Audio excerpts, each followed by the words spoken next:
আসসালামু আলাইকুম। আমি এখন বানাবো দারুণ মজার একটা বিরিয়ানি অথবা বিরিয়ানি বলতে পারেন।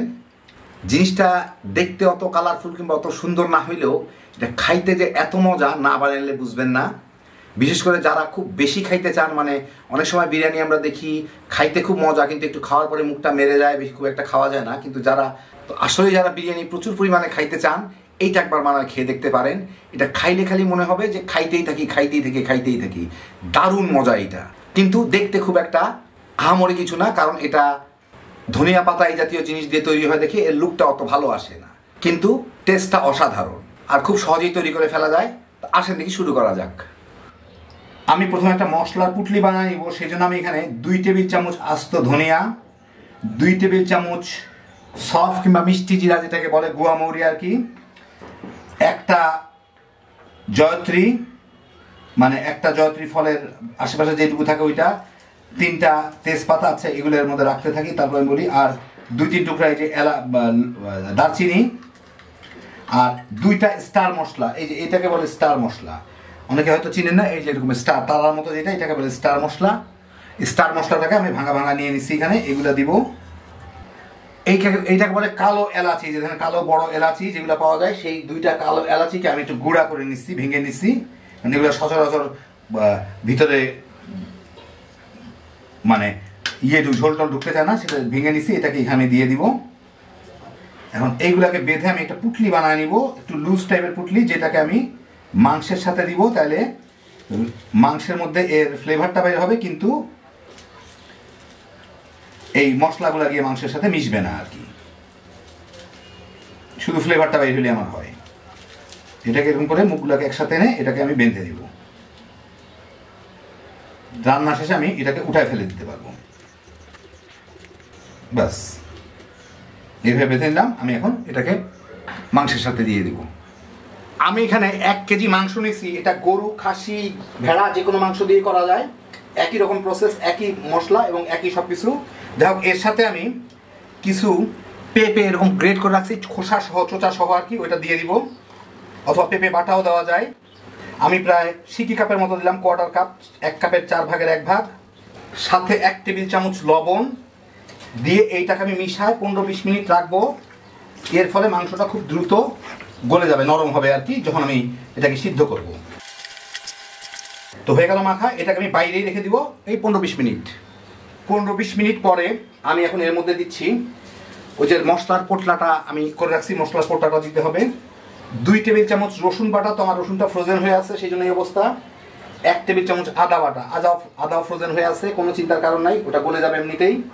আধা কাপ পেঁয়াজ বাটা, তো পেঁয়াজটা আমি বেটে নিচ্ছি, এটা দিয়ে দিই। এর সাথে দিতে হবে 10 কাপ পানি। 10 কাপ পানি আমি এখানে মেপে রাখছি কিছুটা, এর থেকে এটাকে ধুয়ে দিয়ে দিই আমি। স্বাদ মতো লবণ। এখন এটাকে আমার চুলাটা জ্বালায় সিদ্ধ করে নিতে হবে। তো আমি এটাকে আপাতত ঢেকে দিচ্ছি। বলক আসলে একটু ফাঁক করে দিব, মাঝারি আঁচে দিব, এটা যাতে সিদ্ধ হয়ে যায়। তো আমার এটা ফুটে উঠছে। ফুটে ওঠার পর আমি এখন অনেক হয়ে গেছে, আমি একটু ফাঁক করে দিব, এইভাবে ফাঁক করে এটাকে আমি মাঝারি আঁচে রান্না করব। কিছুক্ষণ পর পানিটা এমনি কমে যাবে আর মাংসগুলোও সিদ্ধ হয়ে যাবে, হয়তো আধা ঘন্টার মতো লাগতে পারে। প্রায় আধা ঘন্টা পরে মাংসটাও হয়ে গেছে মানে পানি অনেক কমে গেছে, মাংসটা একদম গলে নাই কিন্তু নরম হয়ে গেছে। এখন আমি এটাকে পানি থেকে তুলে নিব, মাংসগুলোকে এই পানিটা রাখবো, আর এই মশলা এটাকে আমি ফেলে দিব, আর দরকার নাই এটার।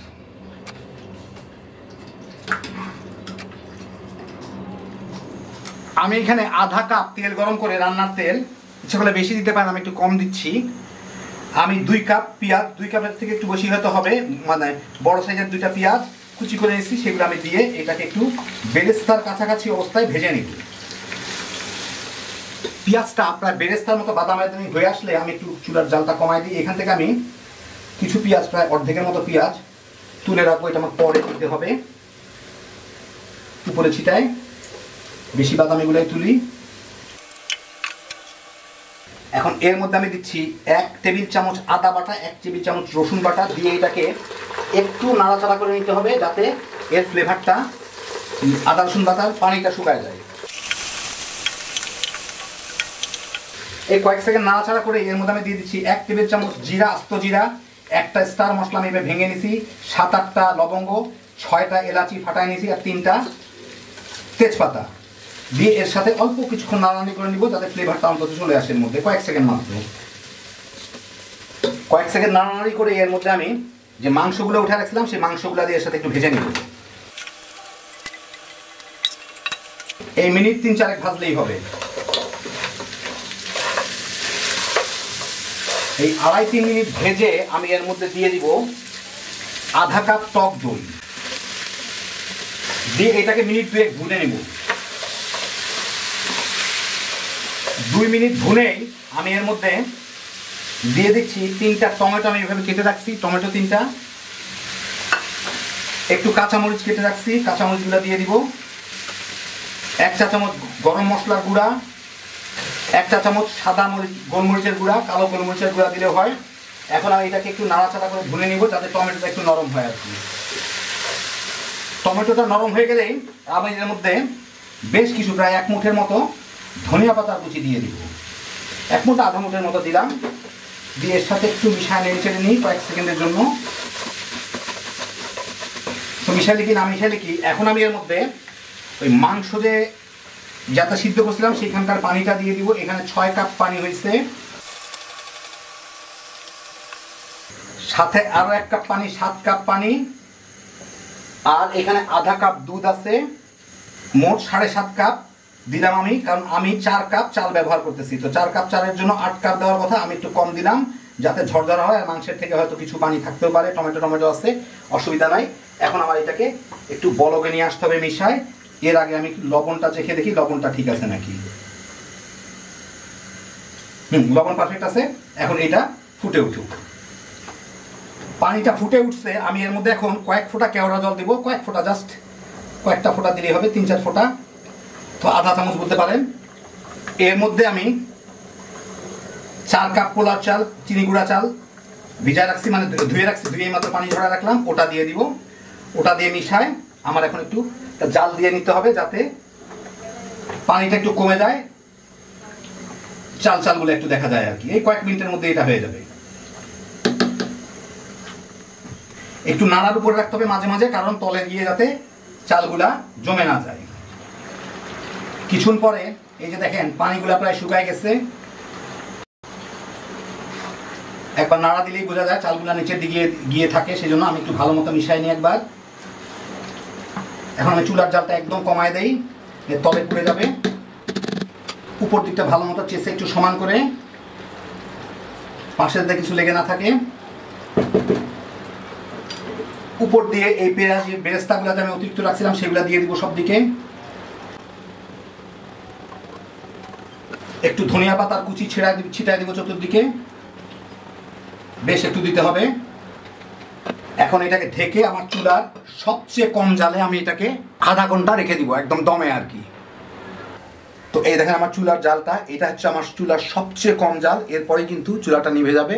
তো আমি এই জালে এটাকে আধা ঘন্টা দমে রাখবো, একদম সবচেয়ে কম জাল, প্রায় নিবু জালে।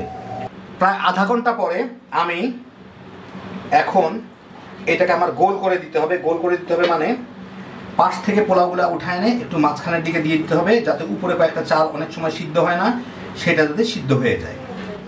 এই যে দেখেন নিচের থেকে একটু এনে উপরে একটু পাহাড়ের চূড়ার মতো করে দেওয়াকে এটাকে বাবুর্চিটা গোল করে দেওয়া বলে, কারণ উপরে কয়েকটা চাল অনেক সময় সিদ্ধ হইতে চায় না উপর দিকটা, অসুবিধা নাই।